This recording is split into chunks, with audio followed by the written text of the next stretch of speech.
Vous êtes cadre et vous vous posez des questions sur votre situation professionnelle. Vous êtes au bon endroit. Bonjour, je suis Valérie Duesruf. Je suis avocate en droit du travail et autrice du livre Quitter son job et négocier son départ. J'accompagne les cadres dirigeants à reprendre le pouvoir pour mieux décider de leur rebond. Aujourd'hui, nous allons parler des 5 signaux d'alerte avant le burn-out. Il y a 5 signaux majeurs, 5 signaux qui annoncent le burn-out dans les 2 à 3 mois qui viennent. Le problème, c'est que la plupart des gens, dont moi y compris, et je parle en connaissance de cause, les ignorent. Ils se disent c'est temporaire, ça va passer et surtout, mon mental va tenir, je tiens, je vais tenir. Et on n'écoute pas le corps, on verrouille le corps. Ce qu'on ignore, et pourtant je ne cesse de le rappeler à longueur de vidéo, c'est que le vrai patron, c'est le corps. Et qu'on a beau verrouiller par la force du mental, à un moment donné, le vrai patron, qui est donc le corps, se réveille, se rebelle et lâche tout, verrouille tout, vous empêche d'avancer et vous donne un signal que vous ne pouvez plus refuser de voir. Alors, au lieu de dire ça va passer, je suis juste fatigué et 3 mois après vous effondrez, prenez le temps d'écouter cet épisode, de l'enregistrer ou de l'envoyer à quelqu'un dont vous sentez qu'il est déjà en début, en pré ou en total burn-out. Donc, je vais vous donner les 5 signaux et surtout les pistes d'amélioration pour chaque signal. Et ainsi, on va pouvoir construire une meilleure santé pour vous. Et si vous vous reconnaissez dans un seul de ces signaux, restez jusqu'à la fin. Premier signal, les troubles du sommeil persistants. Vous ne dormez plus. Et quand je parle de ne plus dormir, c'est pas juste une nuit, ce sont plusieurs nuits d'affilée où des problèmes de sommeil se répètent. Je ne parle pas d'une mauvaise nuit, je parle de 2 semaines consécutives de mauvaises nuits, avec des difficultés à vous endormir, un réveil à 3 heures du matin où vous allez tourner dans tous les sens dans votre lit parce que vous ressassez ce qui s'est passé la journée, ce que vous a dit votre patron, ce que vous a dit à la machine à café, et je n'ai pas fait ci, et je n'ai pas fait ça, et puis voilà, tout ça, ça revient la nuit et ça vous empêche de dormir. Ou bien vous vous réveillez à 6 heures avec l'angoisse de retourner au boulot, et d'ailleurs c'est cette même angoisse qui vous empêche de vous endormir le soir, le dimanche soir. Alors là, c'est impossible de fermer l'œil de la nuit parce que vous savez que vous apprêtez à passer la semaine au travail, donc là, c'est blocage total. Et du coup, vous avez besoin de somnifères pour vous endormir, au pire, d'alcool, ce qui n'est jamais une bonne idée, ou de substances illicites. Alors, on est tous passés, surtout dans notre jeunesse, par quelques nuits blanches.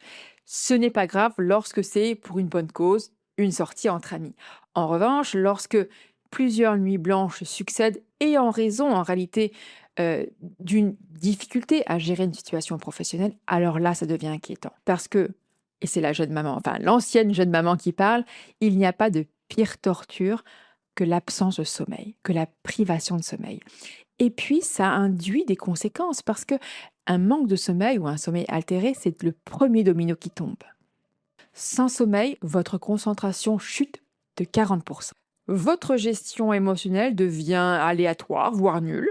Votre système immunitaire s'effondre et ça, on a tendance à l'oublier. On voit que la partie visible de l'iceberg, on ne voit pas tout ce qu'il y a en dessous et il y en a beaucoup en dessous. Et surtout, vous entrez dans un cercle vicieux. Évidemment, réfléchissez. Fatigue, performance en baisse, stress augmente, dévalorisation de soi, encore moins de sommeil, et patati et patata. Si ce premier signal résonne chez vous, écoutez bien la piste d'amélioration parce qu'il y en a une. Déjà, c'est vous interroger, est-ce que je peux faire un peu de télétravail ?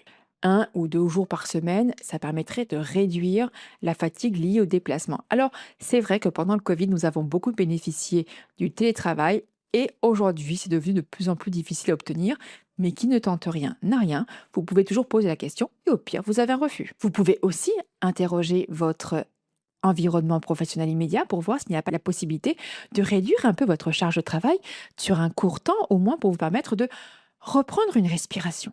Ou peut-être uniquement sur tel projet qui vous génère une charge importante.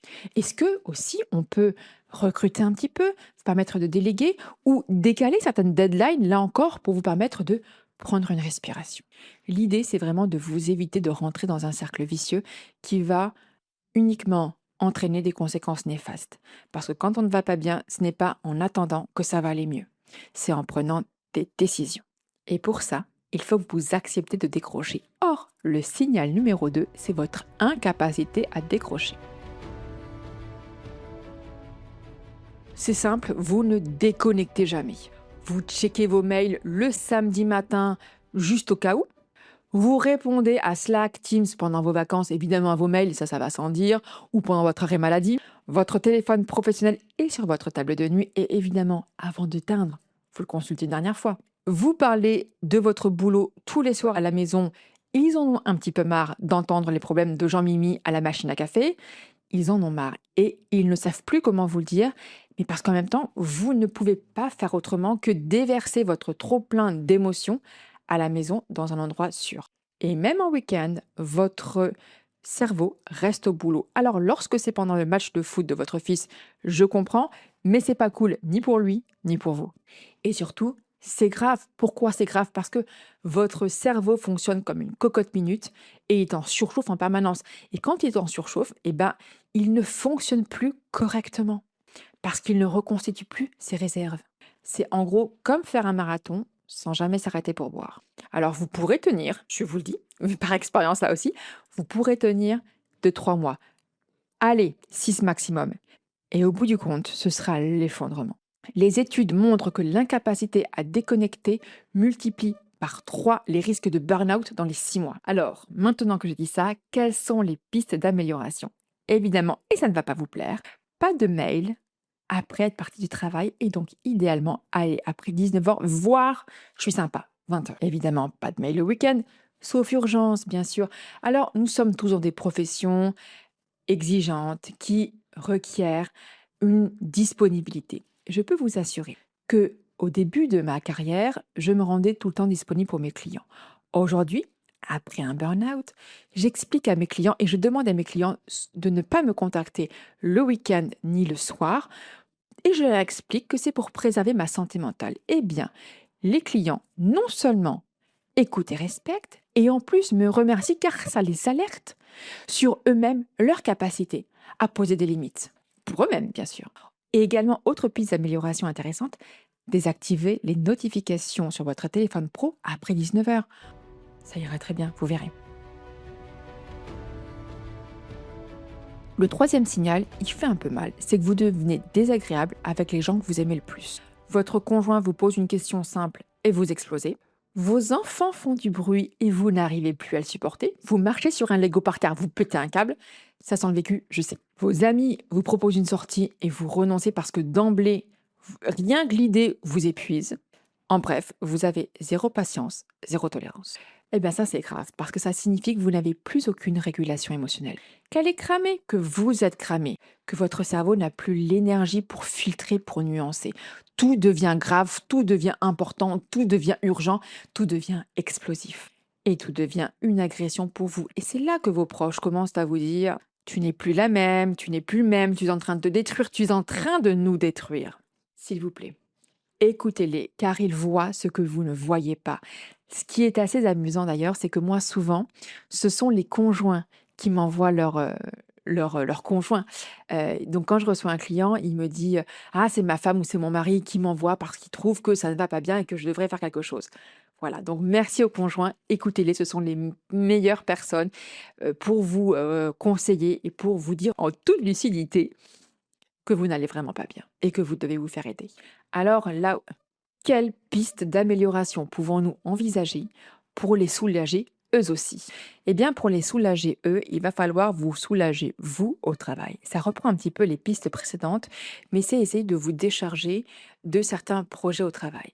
Avoir un soutien supplémentaire sur une tâche chronophage, ça peut aussi être à la maison, prendre une femme de ménage plus d'heures, prendre plus de babysitting pour pouvoir décompresser avec le conjoint.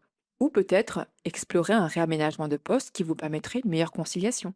Bref, il y a des pistes. En droit du travail, ce n'est pas parce que c'est du droit qu'il faut être rigide. Au contraire, il faut faire preuve de créativité. Donc, voyez comment est-ce que vous pouvez faire en sorte de vous apaiser, de vous libérer.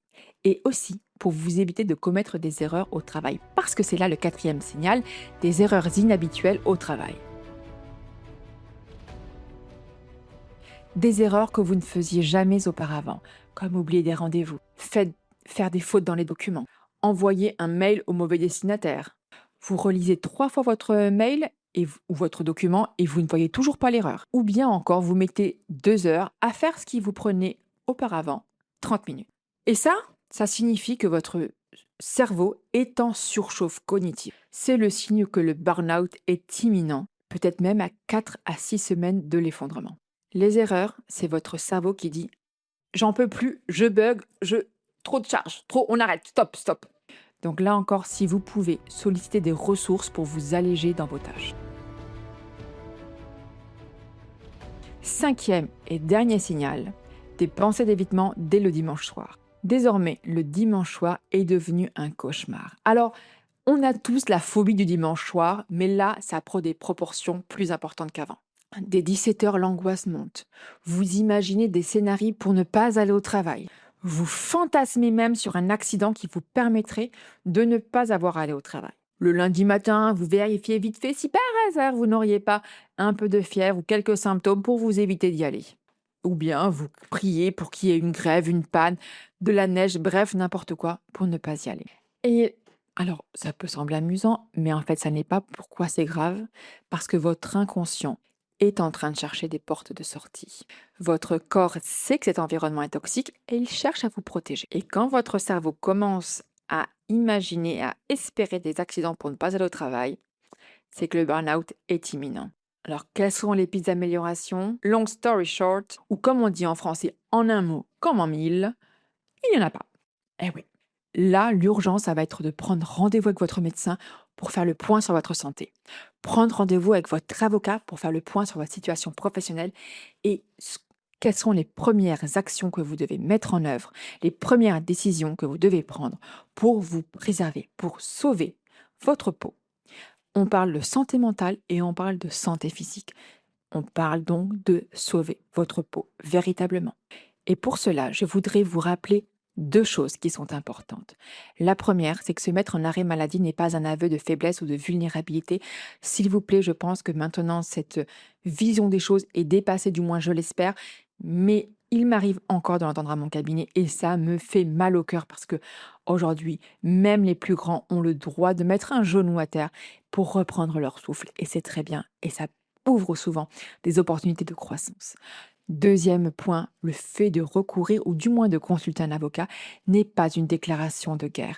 C'est simplement un intermédiaire qui va permettre de renouer peut-être le dialogue et de vous permettre, en tous les cas, vous, de vous préserver pour ne pas obérer, pour ne pas compromettre ni votre carrière professionnelle, ni votre carrière donc, ni votre vie familiale et ni votre vie tout court. Et que ce soit avec le médecin ou avec l'avocat, n'oubliez pas que rien ne vous engage définitivement, sauf la mort, à laquelle vous pouvez vous confronter lorsque vraiment on est dans des cas de souffrance au travail, signalons-le, et que vous restez toujours libre de vos décisions, mais désormais, vous serez en connaissance et en conscience pour prendre des bonnes décisions pour vous. Donc, je récapitule, il y a 5 signaux. Les troubles du sommeil persistants, plus de 2 semaines, l'incapacité à déconnecter, l'irritabilité nouvelle avec vos proches, des erreurs inhabituelles au travail et des pensées d'évitement du dimanche soir. On peut évidemment penser à si vous avez des comportements à risque aussi, comme prise d'alcool, prise de psychotropes, vitesse augmentée, minoration de la conscience du danger, bref, des comportements à risque. Il y a plein de petits signaux et en général, votre environnement ou vous-même pouvez les voir. Alors, votre environnement les voit plus facilement et plus rapidement que vous. Vous pouvez avoir tendance à vous mettre des œillères, mais c'est assez visible. Donc, faites-vous confiance, faites confiance à votre intuition et faites confiance à votre environnement immédiat.